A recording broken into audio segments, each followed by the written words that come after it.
नमस्कार सभी को। मेरा नाम अरुणिमा शर्मा है और हाल ही में मैंने आरआरबी पीओ का एग्ज़ाम क्लियर किया है।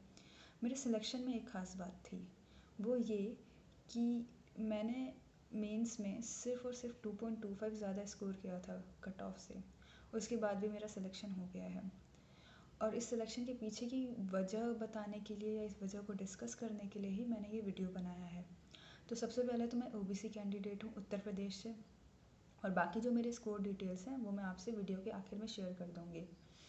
तो मेरा रिटन का जो पेपर हुआ था वो मुझसे बिल्कुल भी अच्छा नहीं हुआ था। मैं एग्ज़ाम में फ़ोकस नहीं कर पा रही थी। साथ ही मैंने काफ़ी तुक्के लगा दिए थे जनरल अवेयरनेस में और कंप्यूटर में। तो मेरा 116 अटैम्प्ट था, उसके बाद भी मैंने काफ़ी 77.63 ही अटैम्प्ट किया था अपने स्कोर कर पाई थी। तो काफ़ी कम मार्क्स थे ये मेरे, क्योंकि मैं फ़ोकस नहीं कर पा रही थी एग्ज़ाम में। फिर मुझे लगा सिलेक्शन तो मेरा होने नहीं वाला है इसमें आरआरबी में, और आरआरबी मेरा मेन एम था पर्सनल रीजंस की वजह से। मगर फिर भी इसमें सिलेक्शन हुआ है और सिलेक्शन की वजह है इंटरव्यू। तो मैंने इंटरव्यू की प्रिपरेशन कैसे की थी, उसके जो छोटे छोटे एस्पेक्ट्स पे जो मैंने ध्यान दिया था, उन सारी चीज़ों को मैं डिस्कस करना चाहती हूँ यहाँ पे। वही चीज़ें मैं बताना चाहती हूँ।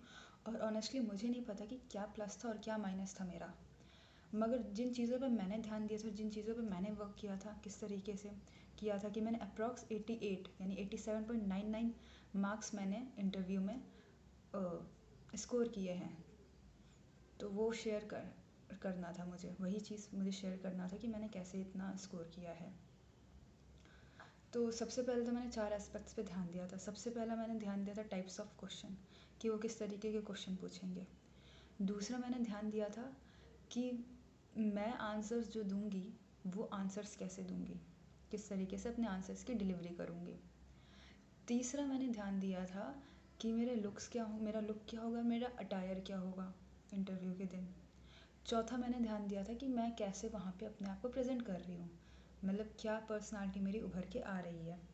तो अब सबसे पहले बात उठाते हैं कि टाइप्स ऑफ क्वेश्चन, कि मैंने कैसे किस तरीके के क्वेश्चन आएंगे उसको कैसे प्रिपेयर किया था।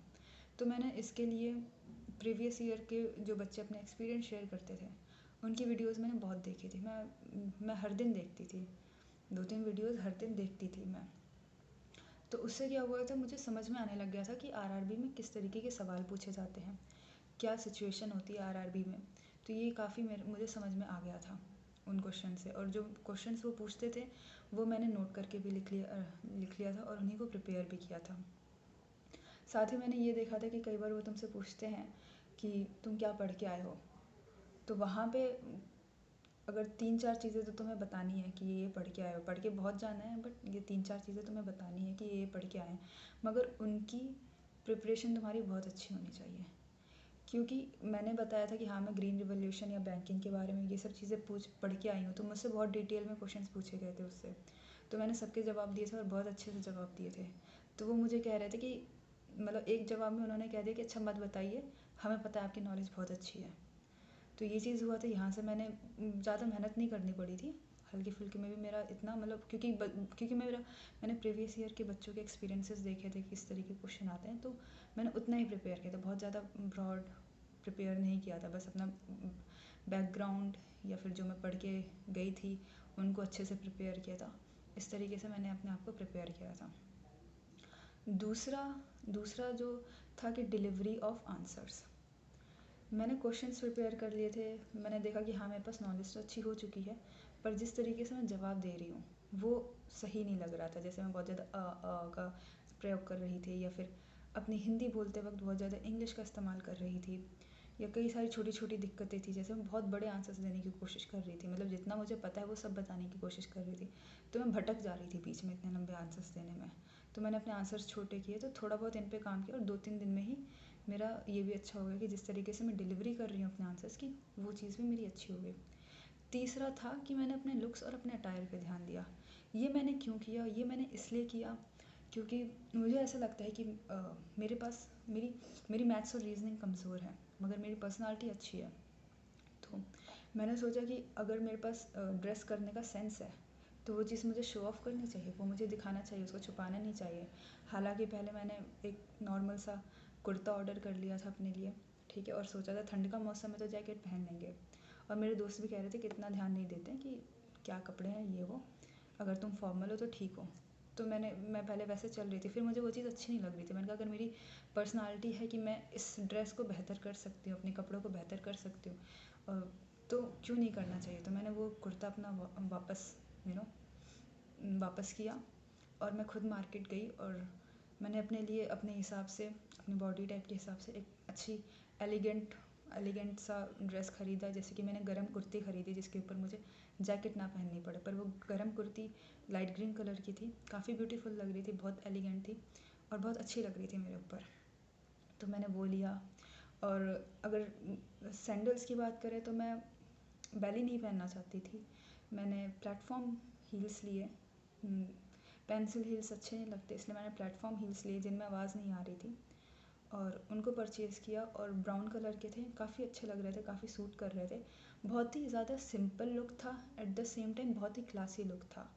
और ये चीज़ मेरी पर्सनालिटी को उभार रहा था कि अगर मैं इस चीज़ पे भी वर्क कर सकती हूँ, इस चीज़ को बेहतर बना सकती हूँ, तो मैंने उस चीज़ को भी बेहतर बनाया। अपने जो मेरा जो भी ड्रेसअप था, मैं नॉर्मली बस फॉर्मल पहनना है वो सोच के नहीं गई कि मैंने कहा मैं इस पे काम कर सकती हूँ, तो मैंने उस चीज़ पे भी काम किया और अच्छे से मैं गई थी। बहुत अच्छा ड्रेस था मेरा, काफ़ी अच्छा लग रहा था उस दिन।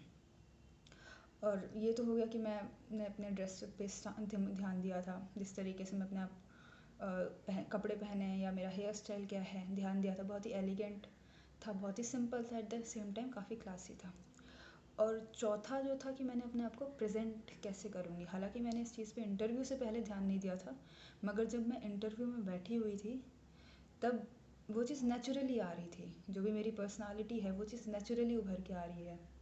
जैसे कि मेरी ये आदत नहीं है कि मैं सिर्फ अपने आप को लेके चलूँ या सिर्फ अपने सामने वाले पे फोकस करूँ, एक इंसान पे फोकस करूँ। मैं हर किसी पे ध्यान देती हूँ और हर किसी को साथ लेकर चलती हूँ। तो वो चीज़ जब मुझसे, जो मेरे सामने मैम बैठी हुई थी, मुझसे सवाल पूछ रही थी, 1 on 1 काफ़ी क्वेश्चन उन्होंने मुझसे पूछे, तो मैं उस वक्त भी सिर्फ और सिर्फ उन पर ध्यान नहीं दे रही थी, मैं बाकी जो पैनलिस्ट हैं उनको भी इन्वॉल्व करने की कोशिश कर रही थी। तो वो नेचुरली वो चीज़ है कि मैं सबको साथ में लेके चलती हूँ, तो वो चीज़ मेरे अंदर नेचुरली दिख रही थी कि मैं सबको इन्वॉल्व कर रही थी। साथ ही मेरे चेहरे पे एक स्माइल थी। पैनलिस्ट मुझे अच्छे से नहीं देख रहे थे, मगर मैं स्माइल कर रही थी और मेरे चेहरे पे एक प्यारी सी स्माइल रह रही थी जब भी मैं आंसर सही दे रही थी या आंसर्स अच्छे से दे रही थी। या जब जैसे एक क्वेश्चन था कि उन्होंने मुझसे पूछा कि ब्राउन एटीएम्स बताओ, ब्राउन और ये जो ऑरेंज एटीएम्स जो भी हैं उन चीज़ों के बारे में बताओ। तब मैंने ये नहीं बोला कि मुझे ये आंसर नहीं आता है, मैंने उनसे ये बोला कि इस चीज़ को मैंने बहुत अच्छे से पढ़ा है पर मैं रिकॉल नहीं कर पा रही हूँ। जो भी एग्जैक्टली उस सिचुएशन में था मैंने वही बताया कि मैंने पढ़ा तो बहुत अच्छे से पर मैं रिकॉल नहीं कर पा रही हूँ। फिर इस चीज़ को ये चीज़ सही बोल रही है झूठ बोल रही है, इस चीज़ को उन्होंने क्लियर करने के लिए बोला, अच्छा जितना तुम कर पा रही हो तुम उतना बताओ। तो मैंने ब्राउन लेबल एटीएम के बारे में बता दिया कि वो पर्टिकुलरली किसी एटीएम का बैंक का नहीं होता है। तो सेटिस्फाइड है थे कि हाँ ये पढ़ के आई है बट रिकॉल नहीं कर पा रही। तो मैंने अपने आप को कन्वे वहाँ पे बहुत अच्छे से किया और ऐसे ही सवालों के जवाब दिए। जैसा कि एक सवाल पे उन्होंने मुझसे ये बोला कि अच्छा आप जवाब मत दीजिए, हमें पता है कि आपकी नॉलेज बहुत अच्छी है। तो इस तरीके से मेरा इंटरव्यू गया है। थोड़ी बहुत गलतियाँ भी हुई थी, जैसे जो मैम थी मैं उनको सर कह दे रही थी, जो सर थे उनको मैम कह दे रही थी, तो इस तरीके की हल्की फुल्की गलतियाँ भी हुई थी। बट ओवरऑल जिस तरीके से स्कोर आए हैं मुझे लगता है कि मेरा इंटरव्यू अच्छा ही था और वही मैंने डिस्कस करने के लिए वीडियो बनाया है। और क्या प्लस था क्या माइनस था वो तो इंटरव्यूज़ को पता होगा, लेकिन जो मेरी तरफ से था वो मैंने डिस्कस कर दिया कि मैंने कैसे प्रिपेयर किया था। और सबसे ज़्यादा जो मैंने फोकस किया था वो इसी चीज़ पे कि मेरी पर्सनालिटी क्या है वो उभर गया है, जो भी मैं हूँ जिस तरीके की भी इंसान हूँ वो उभर गया है आए। और मैं इस चीज़ पे फोकस नहीं कर रही थी कि हाँ मुझे ड्रेस पे ज़्यादा ध्यान नहीं देना है, इस पे ज़्यादा ध्यान नहीं देना है। अगर मैं वो कर सकती हूँ तो मैं वो करूँगी, ठीक है। तो इसी तरीके से प्रिपरेशन हुई थी और फाइनली मेरा सिलेक्शन हो गया है। मेरा एम था आरआरबी, मेरे खुद के रीज़न्स की वजह से, तो मैं खुश हूँ और बाकी जो मेरे फर्दर प्लान्स हैं मैं उन पे काम करना शुरू कर रही हूँ। Thank you very much.